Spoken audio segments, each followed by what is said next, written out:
Hello everyone, welcome back to another episode of r/ProRevenge. In today's episode, ex cheated on me and falsely accused me of rape, so I exposed her to everyone she knew. Trick me out of my laptop, you'll give me your car. Unwilling to pay? Let them eat semen cake. Before we get started, make sure to subscribe so you will never miss a video. So let's get started. Ex cheated on me and falsely accused me of rape, so I exposed her to everyone she knew. In late May 2016, I asked my crush, Kate, of 3 years out on a coffee date. 3 dates later, we made things official. For the next 7 months, our relationship felt too good to be true. We clicked on so many interests, so we hardly ever disagreed on anything. We were very open with each other, which led to an incredible sex life. We both had good jobs, so we had money to spoil one another, and our families were both enthusiastic about our relationship. In January 2017, I was accepted into my country's Armed Forces Reserve program as a combat engineer. I underwent basic training from February to late April, and was up until then the hardest thing I had ever done. There were several times I thought I wouldn't graduate, and the only thing that kept me going was Kate's words of encouragement over texts and calls. She was there when I received my BTC certificate, and never let me forget how proud she was of me. As part of my job in the reserves, I would have to go away in the summer for advanced training, between early June to late August. Kate fully supported me going 400 kilometers away to the training center, and spending almost our entire summer break on work to further my military career. The summer was brutal on me. I was a social outcast from every clique that formed on our course, and was the butt of several jokes. My self-esteem plummeted through the floor, but Kate's belief in me was what made me prevail. I passed as 5th best on course, and I owed it all to her. The decline. Things between us started to sour after returning home. According to her, I wasn't as spontaneous and outgoing as before I went away. I was dismissive, took small jabs and jokes as personal insults, and would rather stay in, watch movies, and have sex instead of going out. Unbeknownst to both of us, I had developed some nasty social anxiety due to the events of the summer, and it started affecting our relationship. Nearing our 2-year anniversary in 2018, we got into a heated argument over a small misunderstanding and subsequently broke up. I was incredibly distraught, before she texted me 3 days later and said she wanted to try and fix things. I didn't see her for 3 weeks, but we kept in touch every day, slowly mending things. When we officially got back together, nothing felt the same. Every time I talked with her, it was as if I was walking on eggshells, and it only worsened my anxiety, which in turn hurt our already damaged relationship. Then things finally came to a head at the end of July. The hurt. While in school, Kate had met a dude named John. She saw in John what she used to see in me, and they quickly became very close friends. He consoled her through our breakup and every little time I messed up afterwards. For the record, I knew of John, but never thought Kate would ever do anything with him. One night after work, we had planned for me to stay the night at Kate's place. I arrived to see the two of them chilling on the living room couch. Kate said that John had dropped by for a spontaneous visit, and he was just leaving. After John left, she became cold and distant. I slowly accepted that our relationship was dead, and asked her how things were between us. She echoed my thoughts, and we agreed to break up the next day. She said I could stay the night one last time, seeing how it was late and she was still worryful of me. From there on until she fell asleep, Kate became uncharacteristically glued to and protective of her phone.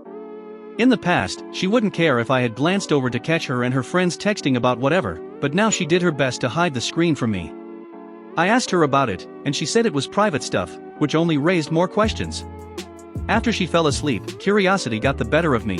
I unlocked her phone, I knew her passcode, and found hundreds of messages between her and John. Messages about how she was now single, how exciting it was that they could now be a couple in public, and laughing at me about every little thing I did. I quietly sobbed as I read through each hurtful text. My crying wasn't as quiet as I thought. Kate stirred, and once she realized what I was doing, she threw a fit. I couldn't find the anger or words to combat her, so I just grabbed my stuff and left, with Kate shouting and yelling at me the whole time.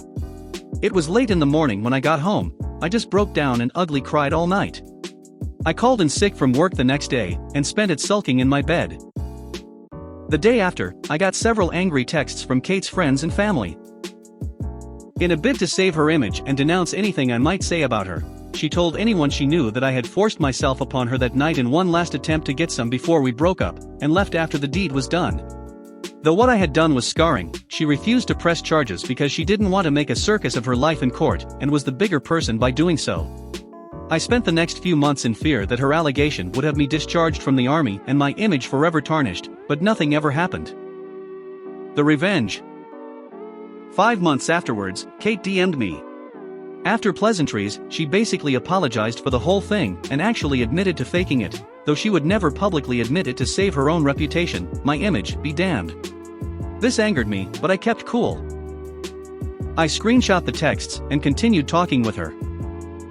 Over the next 3 months, she entered into a cycle of events as follows. Complain about a current life situation, usually about John screwing up in their relationship in one way or another and asking for advice. Lamenting our relationship, how I never screwed up like John did, how she wished we could go back to the way things were, blah blah blah. Ignoring me because John finally pulled his head out of his ass, did some huge romantic gesture, and saved their relationship. Going on a smear campaign on social media about our relationship, employing her friends for help, knowing in full that I would see it all, and trying to bait me into an argument. It would work, she would try to turn the argument around and paint me as the bad guy, and then block me for about a month before repeating the cycle. This happened 3 times like clockwork, and always left me burnt out and broken, but a part of me wanted it to happen. Each time it did, I took screenshots of every damning thing she said. I had a full SD card of everything I compiled before I finally decided it was time. Making several picture copies of the worst text messages I caught, I bought several manila envelopes and mailed them to everyone I thought would matter to Kate. Her parents, grandparents, extended family she was super close with, best friends, work boss, co-workers, teachers, whoever I could find a mailing address for. I made sure that anyone getting the envelope would know that the texts were between me and Kate, and sent them off. Within 3 weeks, I got results. Some of the people who messaged me to shame and insult me before now apologized for their words. My favorite was from her own parents, who went on to say that they were deeply sorry about their daughter's behavior, how they raised her to be better than how she acted, and to please not pursue any legal actions. The thought had crossed my mind, but I didn't have the money nor the mental fortitude to fight a legal battle. I told them I'd think about it, and that they'd be the first to know besides Kate if I did. Kate sent me some texts as well, with things like how could you betray my trust like that, or you ruined my life you bastard. I didn't reply, I just read every angry text that flew in with a satisfied grin, and then blocked her when they stopped. I never fully found out how badly her life was affected by my revenge, but I do know that she dropped out of school and no longer has a job. I hope John was worth it. Trick me out of my laptop, you'll give me your car. 13 years ago I was in my late teens, living on my own and really struggling to live financially. One of the few possessions I had was an old laptop. My laptop had stopped working properly, and while I'm fairly proficient in using a computer, I had no idea about fixing them. I did a bit of searching on the internet, but couldn't get it working, so I asked my stepdad to take a look. He has a quick look and says it fucked, but he'll take it off my hands if I don't want it, so I said sure. If it's broken then it's no good to me. 10 minutes later I walk in the room, and he's using it. I asked if he fixed it, and he says yeah, thanks for the laptop. I was obviously pissed. My mom says she wasn't getting involved, and his only response was that he did a quick internet search to find the fix, and I could have done the same. I was broke and he took one of my only possessions even though he had a PC and a laptop already. A few months later I was visiting my mom and stepdad when I had an idea. While I am useless with computers, I'm very competent with mechanics. Specifically Audis, and my stepdad had a 2001 Audi A3. Before coming in the house I went under his car and unplugged the oil level sensor and a vac line for the turbo. Later on that day he went to go to the shop or something. When he started the car it threw up oil warning lights on the dash and wouldn't boost, so he turned it off, and had a look of concern on his face. I went out to ask him what's up, and he said that something gone majorly wrong. He says something along the lines of catastrophic turbo failure or engine failure. He's already spent quite a bit on repairs, and didn't want to spend any more money on it, so spoke to my mom about just cutting his losses and scrapping it. I asked how much it's worth at the scrap yard, and he says £100, so I ever so graciously off £120 to take it off his hands to maybe part it out, which he accepts. He signed over the logbook, title, and wrote me a receipt of purchase and handed the keys over. I walked outside, lifted the bonnet, pretended to look at my phone for a minute, went under the car and plugged the vac line and oil sensor back in, fired it straight up and drove around the block. When I got back I gave him the thumbs up and said it's all fine now. His mouth was wide open, and he was mega pissed, and my reply was you could have found the solution too with a quick internet search. He tried arguing that it wasn't fair, and if it's working then I can't just take his car, but I just said he didn't have a problem tricking me out of my laptop, and that he's already signed the car over to me, so tough luck. My mum kinda laughed and said she's not getting involved, and that it was his own fault. I still have the car to this day, and it's practically in showroom condition and runs sweet. Here's the old girl in all her shiny glory.